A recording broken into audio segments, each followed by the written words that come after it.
Hi everyone. I hope that everyone is well. I know for a fact I'm extremely happy to report that Lamekia Lamont has been found. For those of you who are not aware, Lamekia Lamont is a 13-year-old from Camperdown who went missing. Whereas we're very happy and relieved to know that she is okay. She is now home. She is safe. There's so many more and under alerts, but that's not what I'm here to talk about right now. Last night I was tagged, that she had been found. She was at a police station and I waited. I held off because I wanted to make sure that it was actually her, that it was actually confirmed before I announced it to my community, which I already have. But I thought I would take the opportunity because there are a couple of things that I noticed with this missing incident that I think it would be important for me to share it with you guys. Now, when we first heard about Lamekia going missing, I remember sharing it on Twitter with my community, and then I cross-pollinated across on Instagram. And when I posted it in my IG stories, lots of persons came and said, Terry, no man, she was found. So I asked everybody who came across and said that she was found. I'm like, yeah, where was it confirmed? Who said she was found? Where was she found? Who found her? Where are the details? And most of the persons kind of told me they saw it in the space. They saw it posted on social media. Some people said they saw it in WhatsApp. Some people said them did hear it somewhere. Them did see it somewhere. But nobody could really and truly definitively tell me, oh, XYZ.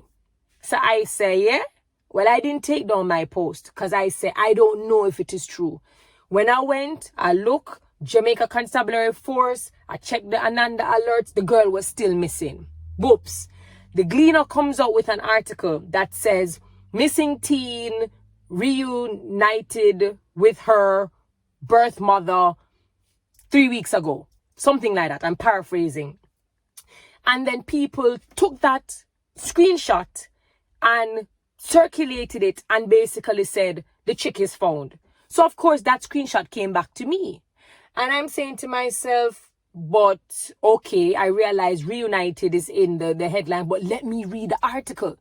The article stated, and you can deduce that the girl is adopted, lives with adoptive parents, and that she reconnected with her estranged birth mother 3 weeks ago.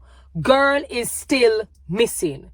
So I post on my page, IG story again, Lamekia Lamont is still missing.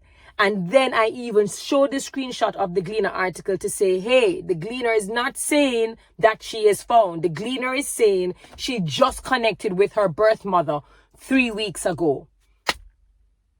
Which brings me to the point of this conversation. What I'm trying to say is a lot of the times when we share and we disseminate our information, it is with the intention of helping. If somebody is missing, it could be our sister, it could be our daughter, it could be our niece, it could be our brother, it could be our nephew, it could be our father, it's our loved ones. When we decide that we're going to use our platforms to share, that comes with a huge responsibility. It's not just for persons like myself who have large reach. It's for people who have any kind of reach, whether it's 2 people following you or 2 million. My thing is, there are 2 issues.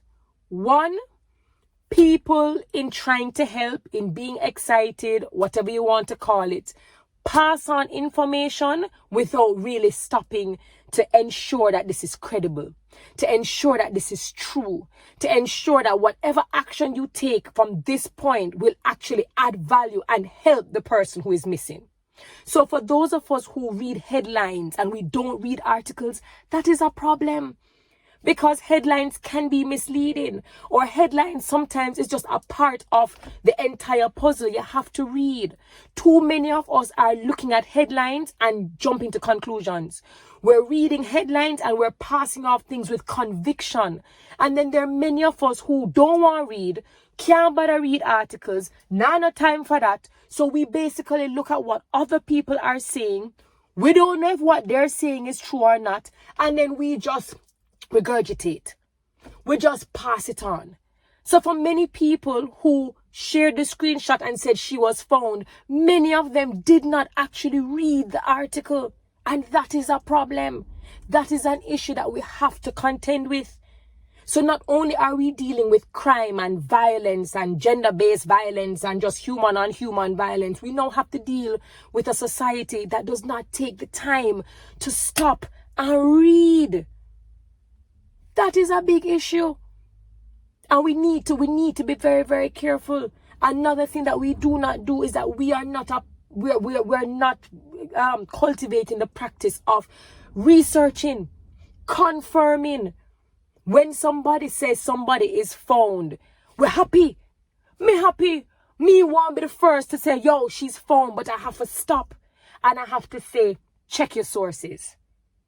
Check your sources. And it is because we do not confirm, we do not dive deeper, we do not ask questions, we do not research, we do not read.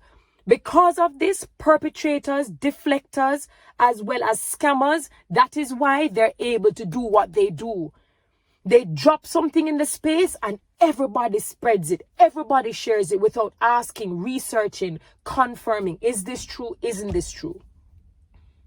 And I think what will happen is that we will do more harm than good. We will do more harm than good.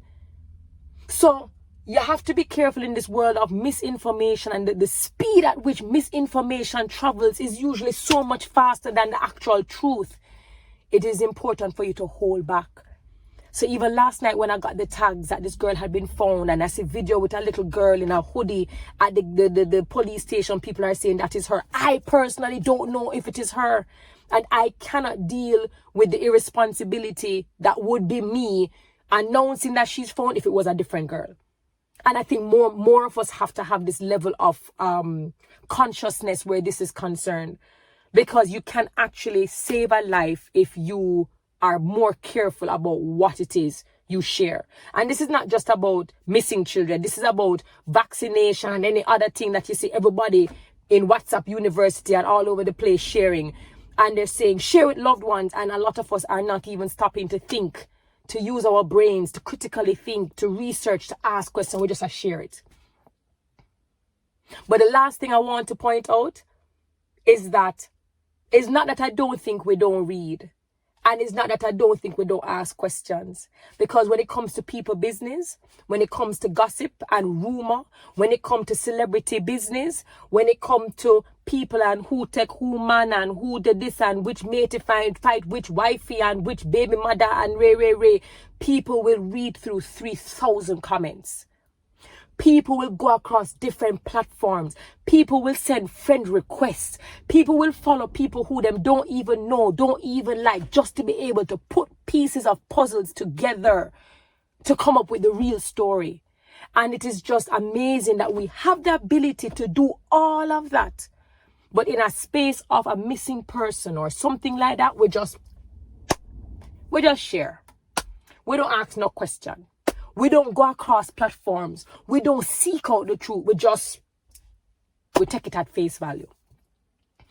And all I'm saying is, as a woman, as the mother of a daughter, and I'm sure I speak for anybody, whether you have a son or whatever, if you have a loved one out there, you are grateful that people share the right information, because the right information is the difference between life and death.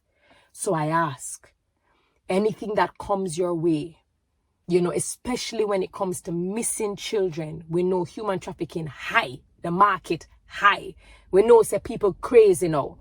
If you see an Ananda alert has gone out and you see things drop that they're just found, quickly, just ask yourself first, confirm and check to ensure that deflectors and perpetrators are not dropping that in the space to prevent us from keep on looking.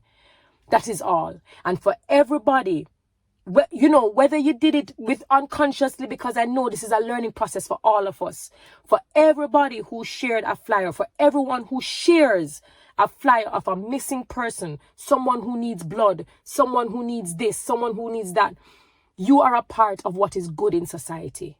So all we need to do is just be more careful about what we share and when we share it and how we share it. Bye, guys.